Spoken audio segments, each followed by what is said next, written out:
хүн бол холбооны бүгд найрамдах Герман улсад хуулийн сургууль төгссөн магистр.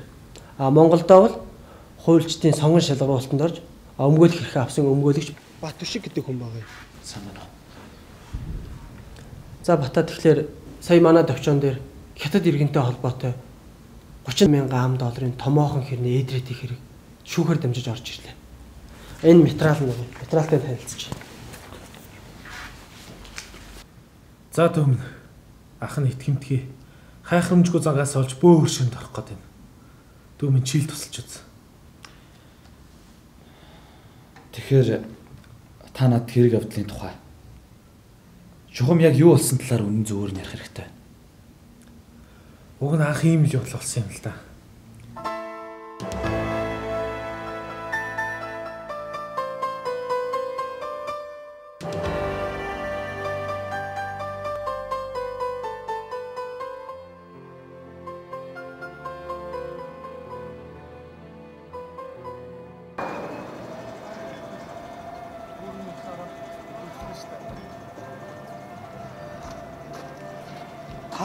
Бүх юм ясаараа байна. Гаваа сайн аа за.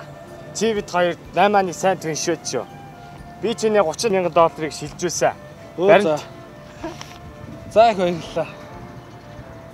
Би заагүй л яагүй шүү. 2-8 очир хүнд хилээд яана. За хин хиндэ итгэж яхад болохгүй газар үгүй. За ус өгснө үлзэтэй болог. Би юм аваа. Чи мөнгө аваа. За баярлалаа. Баяртай.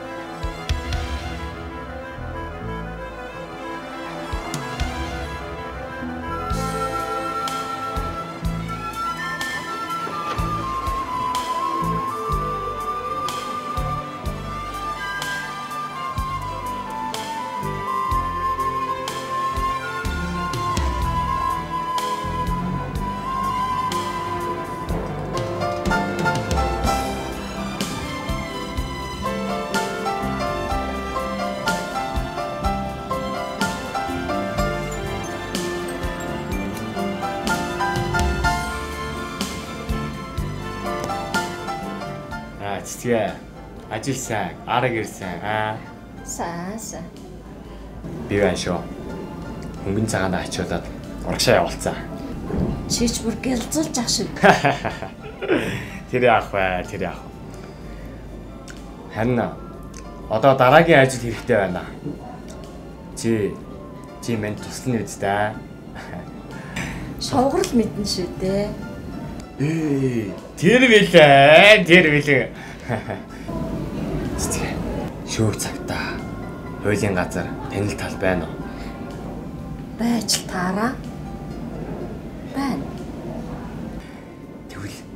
Тэгвэл би нэг сайхан өргөдөл бичүүлэх гэсэн. За яах нь вэ?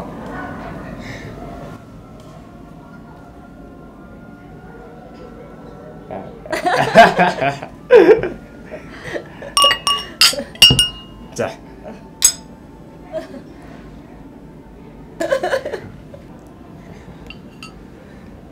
Цэцгээ. Мөнгө аваа. Мөнгөтэй хүн ч сайхан юм аа. Чи бид хоёр 8 тохирсон. Наадхаараа цай авч яваа.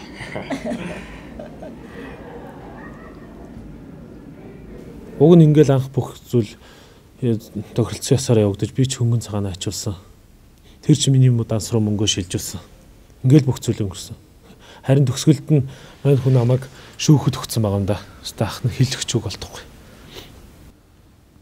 Танд тэгээд тэр үед ийм намаа хийсэн гэсэн талаар хийсэн гарын үсэг сурсан гэрээ хэлцэл баримтсалж юуж байхгүй.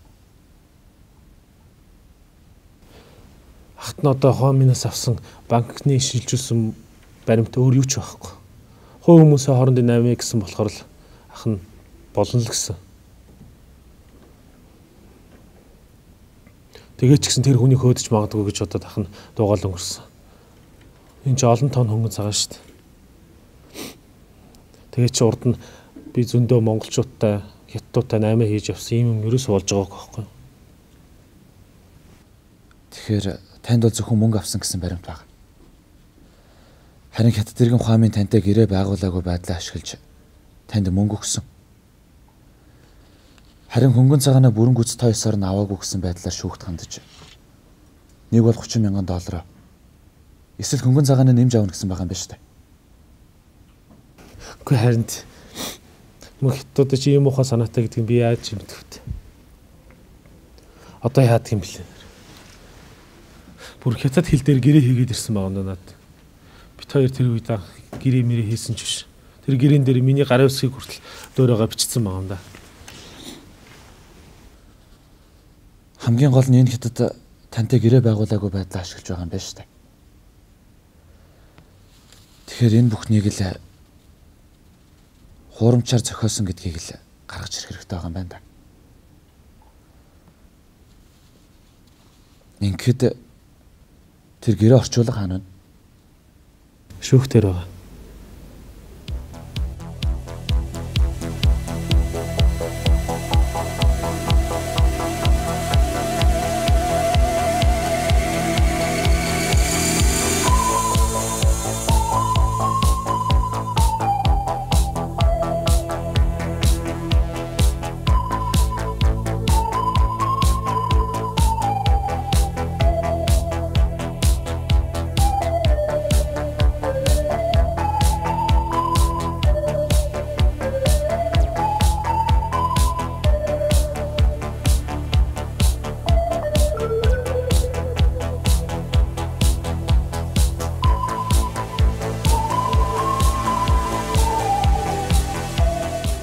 За батчихгүй та гаваагаан гарын үсгийг шинжилгээнд өгөхийн тулд 3 төрлийн загвар авч ирүүлэх хэрэгтэй юм байна. Юуны төрөнд бол түүний чөлөөт загвар буюу урд өмнө зурж исэн энэ хэрэгтэй холбогдлолгүй юм зурж исэн гарын үсэг жишээлбэл янз бүрийн албан бичиг тоотууд дээр зурж исэн гарын үсгнүүд байж болно. Гэрээ катарактууд дээр зурж исэн гарын үсгч байж болно. Энэ бол хамгийн гол загвар бол энэ болно. Үүний дараа бол түүнийгээр туршилтын гар үсэг энэ загвар авах хэрэгтэй. Өөрөөр нь одоо суулгаж агаад ингээд бичүүлж загвараа шүүгчээр авахлаад мөн байцаалтан дээр шүүгчдэр мэдүүлэг өгч ийсэн. Тэр мэдүүлгүүдийн хуудсуудыг авчирч өгвөл энэ бас нэг чөлөөт загвар болох юм байна. Тэгээ. Би бичвэрийн бүрдүүлээд аваад ирээ. Мөн шинжилж байгаа сэжүүхийн гар үсгийн материалтай хамт ирүүлнэ шүү дээ. Шүүгчээрээ дамжуулж. За тэгээ. За баярлалаа. Сайн байна шүүгч. Сайн байна. Өнгөлөгч Баттуу шиг. Манай үйлчлүүлэгчтэй холбоотой ирсэн эдгээр гэрээний орчуулгыг бид хуурамчаар үйлдэлсэн гэж үзэж байгаа юм. Тэгээд шинжээчдэг шинжлүүлэх хүсэлтэй. Болгүй яах вэ? За баярлалаа. Гарын үсгч нь ямар хуулбараар байна уу? Юу амраар байна? Энэ их бараа байна уу? Хөрөн. За тэгээд энд оруулсан байгаа хараат нааш. Чи наадхад тодруулаад гаргаад иртээ. Энэ бол ерөнхийдөө бол хуурамч гарын үсэг юм байна. Энэ юуных нь шинэ Энийг байна штэ. Энэ ярьсан ингээд хуурамч хийж байгаа юм чи одоо шууд дүнгэлтэндээ өрчий. За гавааха. Танд баяртай мэдээ дуулгахад шүүхт гаргасан хүсэлтийн дагуу шүүгчийн захирамжаар шинжээч томилоод нөгөө хэдний хийсэн гэрээг чинь бас орчуулгыг нь хуурамч гэдгийг нь нотлоод. За тэгээ таны гарын үсгийг ч гэсэн хуурамчаар зурсан гэдгийг батлсан байна шүү дээ. Ямар вэ?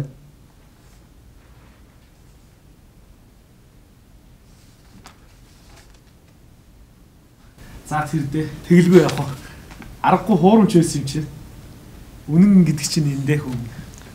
Тэр үннийг чинь шүүхэл битээр тогтоож өгөн дөө. Тэгэхээр маргааш хоёлаа шүүхэлд орно.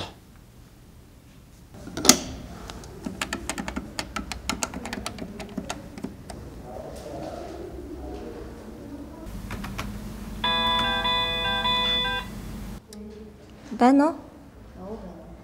Баттуу шиггүй юу? Тийм байна, Баттуу шиг байна. Би тантай уулзах гэсэн. Долгор байна.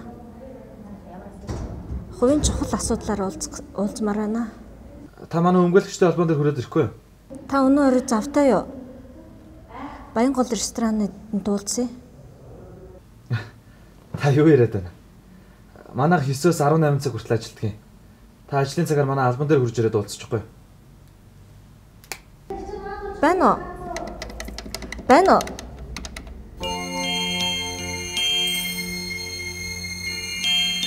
Ein Rechtsanwalt, denke ich, sollte folgende Eigenschaften haben. Хуулийн өргөн мэдлэг, өндөр боловсрол, хүн чанар 3-ын нийлбэрээс сайн хуульч, сайн өмгөөлөгч төрдөг. Аль нэгэн дутагдах төдийлөл сайн өмгөөлөгч гэсэн алдрыг хүртэх эрхгүй болно гэсэн үг. Өмгөөлөгч гэдэг хүндтэй нэр сайхан алдраар олсон итгэл хүндэтгэлийг нэг л алдвал эргэж олоход хэцүү шүү. Wenn ihm eine dieser Eigenschaften fehlt,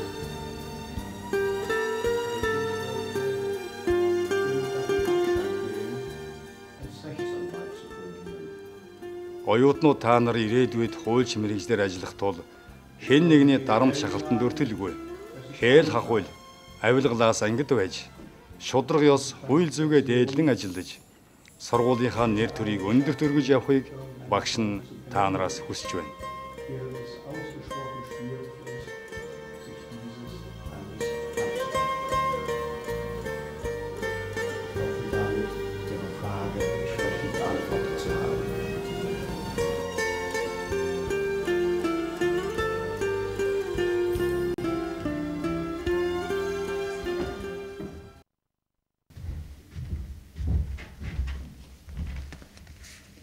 Шүүхийн шийдвэрийн агуулгыг уншиж танилцуулъя.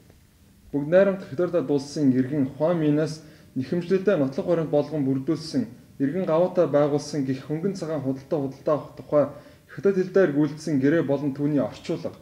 Иргэн гаваагийн гарын үсгийг дуурайлгаж хурамчаар зурсан шинжээчийн дүгнэлтээр нотлогдож байна. Нэхэмлэгч Хуан Мин хариуцагч гаваатай худалдаа авах гэрээ бичгээр хийгээгүй. Нэхэмлэгч нэхэмжлээ бичгэн нотлох баримтаар нотолж чадаагүй тул нэхэмлэгч Хуан Минийн нэхэмжлийг бүгд нь хэрэгсэхгүй боловсгоо гэж шүүх үзлээ. Иргэний хэрэг шүүгд хэн шийдвэрийн тухай хуулийн 115 дахь зүйлийн 2-ын 3, 116, 117 дахь зүйлийг удирдлага болгон тогтоох нь. 1. Иргэний хуулийн 243 дахь зүйлийн 1 дэх хэсэг зааснаар нэхэмлэгч бүгд найрамдах Федералд улсын иргэн Хуан Минийн хариуцагч гаваагаас $30,000 буюу 36 сая төгрөг нэхэмжилсэн нэхэмжлийг бүхэлд нь хэрэгсэхгүй боловсгоо. 2. Монгол улсын тэндэгтийн хураамжийн тухай хуулийн 6 дахь зүйлийн 1 дэх зааснаар нэхэмлэгч Хуан Минээс улсын тэндэгтийн хураамжид төлсөн 286,000 төгрөгийг улсын орлогод хэвээр үлдээсэх бай.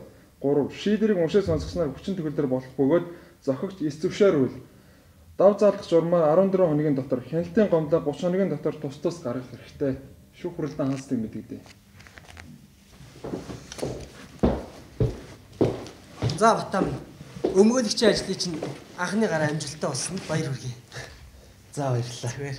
Харин тийм ээ ахын ч бас дүүдээ маш их байлсан шүү. Зүгээрээ.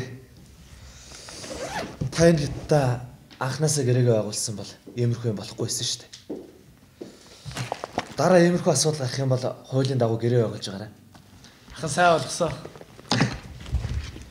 8-нд найз байтгүй тийм ахын бүгд сайн болголоо.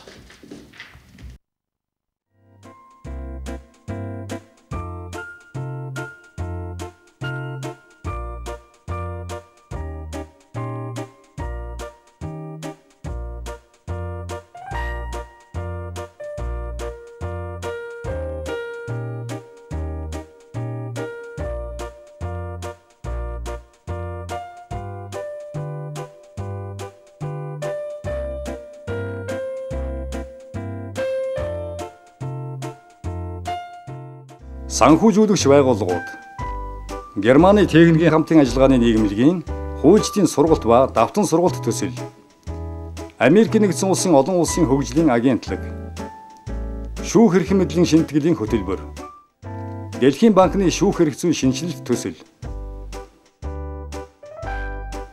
Хууль зүйн дотоод хэргийн яамны захиалгаар хууль зүйн үндэсний төвийн дэргэдэх 9 төв төслүүдэд бүтээв.